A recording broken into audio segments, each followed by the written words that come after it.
అలసిన వానికి ఊరడించు మాటలు. సహోదరుడు భక్తి సింగ్ గారి పరిచర్య నుండి సేకరించిన అనుదిన ధ్యానములు. మే 8. సహోదరులారా, నేను నేటి వరకు కేవలము మంచి మనస్సాక్షి గలవాడనై దేవుని ఎదుట నడుచుకొనుచుంటిని. అపోస్తుల కార్యములు 23:1. ఒక దినమున పంజాబులో ఒక ఉన్నతాధికారి నా యొద్దకు వచ్చి నాతో, నా దగ్గర ఊడ్చే పని చేయు పంజాబీ అబ్బాయిని నా పక్షమున క్షమాపణ అడుగుము అని చెప్పాను. కాబట్టి నేను ఆ ఊడ్చే అబ్బాయిని పిలిచి, మీ అధికారి ఈ ఉదయమున నిన్ను కోప్పడను కదా, అతని పక్షమున నిన్ను క్షమాపణ అడుగుమని నాకు చెప్పెను అని చెప్పితిని. ఆ అబ్బాయి, నేను అతని పనివాడను, అతడు నన్ను కొట్టవలనని కొట్టవచ్చును, అతనికి నా మీద సర్వాధికారం ఉన్నది అనెను. కానీ ఆ అధికారి, కాదు, నేనొక క్రైస్తవుడను, నీ మనసు గాయపరచు హక్కు నాకు లేదు, దయచేసి నన్ను క్షమించుము అని పలికెను. కొన్ని సంవత్సరముల తర్వాత అమృత్సర్లో నేను ఆ ఊడ్చే అబ్బాయిని కలుసుకుంటుని. నీవు తిరిగి జన్మించితివా అని నేను ప్రశ్నించగా అతడు ప్రకాశమానమైన ముఖముతో తిరిగి జన్మించితిని అని చెప్పాను.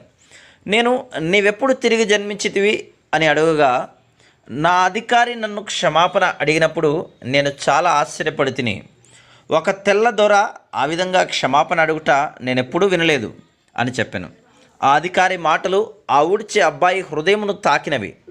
క్రైస్తవుడు అనగా ఏమో అతనికి తెలిసింది. నీవెవరి ఎడలనైనను మాట ద్వారా కానీ క్రియ ద్వారా కానీ తప్పు చేసిన ఎడల, అది నీ భార్య కానీ పిల్లలు కానీ లేక స్నేహితులు కానీ, దయచేసి క్షమాపణ అడుగుము, అప్పుడు నీవు దేవుని సన్నిధిని అనుభవించగలవు. నేను పాఠశాలలో చదువుతున్నప్పుడు ఒక క్రైస్తవ బాలుడు నా దగ్గర ₹1 అడిగి తీసుకొనెను. నేను ఆ విషయం పూర్తిగా మర్చిపోతిని. ఒక దినము నాకు ₹1 మనీ ఆర్డర్ ద్వారా వచ్చింది. అతడు అందులో ఈ విధంగా రాశాను, దీని గురించి నీవు మర్చిపోయి ఉండవచ్చును, నేను కూడా మర్చిపోతిని, కానీ దేవుడు నాకు జ్ఞాపకం చేసెను. నా మనస్సాక్షి నన్ను బాధ పెట్టినది, కాబట్టి నేను నీకు ఈ ₹1 పంపించుచున్నాను. అతడు నా పాఠశాలకు చెందినవాడు గనక నేను సంతోషముగా ఇచ్చి తిని. చిన్న పొరపాటు విషయంలో కూడా మనం సరిచేసుకుంటేనే దేవుని సన్నిధిని అనుభవించగలము. నీవు అప్పు చేసిన ఎడల స్వేచ్ఛగా ప్రార్థించుట కష్టమగును. ఎంత చిన్న పాపమైనను నీ సంతోషమును తీసివేయును. నీవు సంగతులు సరిచేసుకుని ఉంటే దేవుని సన్నిధిని అనుభవించగలవు. నీకు నీ దేవునికి మధ్యలో ఏది లేకుండా ఉంటేనే నీవు దేవుని వాక్యం ఎడల ఆసక్తి, ప్రార్థన, దేవుని ప్రజల సహవాసమును అనుభవించగలవు. నీవు దేవుని వాక్యమునందు ఆనందించి ఆయన స్వరమును వినగలవు.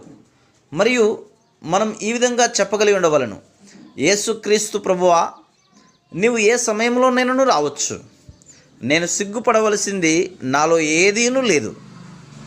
కాబట్టి చిన్నపిల్లలారా, ఆయన ప్రత్యక్షమగునప్పుడు ఆయన రాకడ యందు మనము ఆయన ఎదుట సిగ్గుపడక ధైర్యము కలిగి ఉండునట్లు మీరు ఆయన యందు నిలిచియుండుడి.